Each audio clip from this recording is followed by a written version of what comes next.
everyone, my name is ELYSSIA. I'm from the English class G642 and my student number is 240-430-10176. Have you ever walked along a beach expecting peace but only to find plastic bottles, food wrappers, and even shoes are scattered across the shore? I have.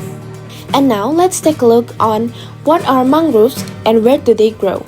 Mangroves are unique coastal trees found in tropical and subtropical regions.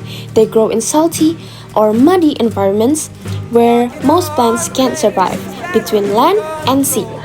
Their roots rise above water, creating dense forests that look like floating cities. And so, I remember looking at a mangrove forest and it was so nearby at my house. And it was beautiful, it was so silent, strong, and really wonderful.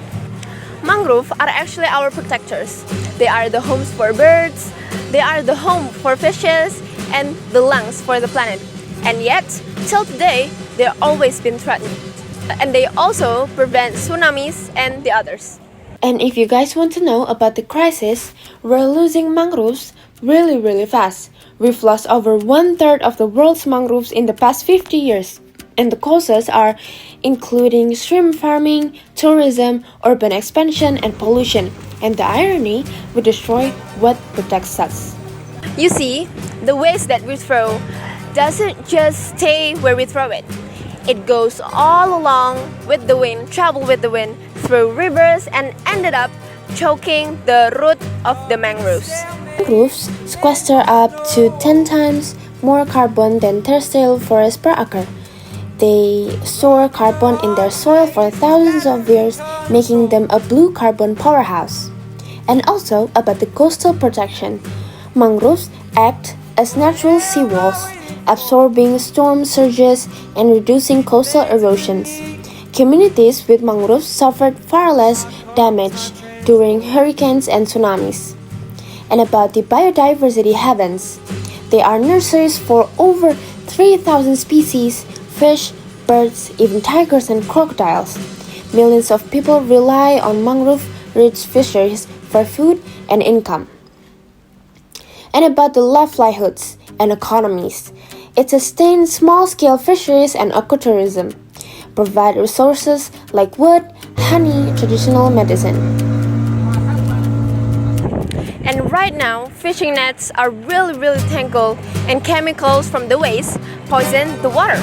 And automatically, the fish and the ecosystem down there is actually poisoned.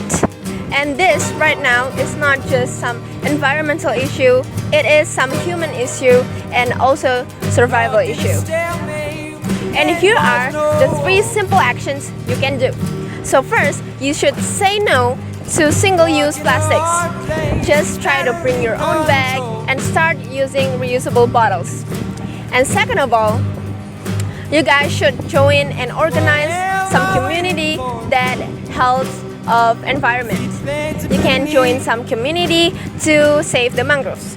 And third of all, you can speak up, share your stories about mangroves, and share your awareness, because awareness leads to an action. I remember I met my first mangrove while walking along a remote coast in Southeast Asia, in Indonesia, and specifically in Surabaya. Their roots looked like they belonged in a science fiction movie, twisted, tall, and tangled, but they were real. They were really powerful. A place where the mangrove can stand tall, and also a place where the fish can swim freely, and also the world where yours and our children can walk barefoot on a clean sand. Countries like Indonesia, Kenya, and India are leading large-scale planting efforts. With proper care and community involvement, survival rates can exceed to 80%. Restoration is most successful when local people are trained and paid. Mangroves help people adapt to climate change while earning a living. And about the policy and the innovations, carbon credits for mangrove restorations, drones and AI to map and monitor growth, and also the education so that people know the value of what's at stake. And that world is still possible if only we start to respect the quiet heroes, the mangroves, and stop choking them with our waste. It starts with one person, one choice, and it starts now. Thank you!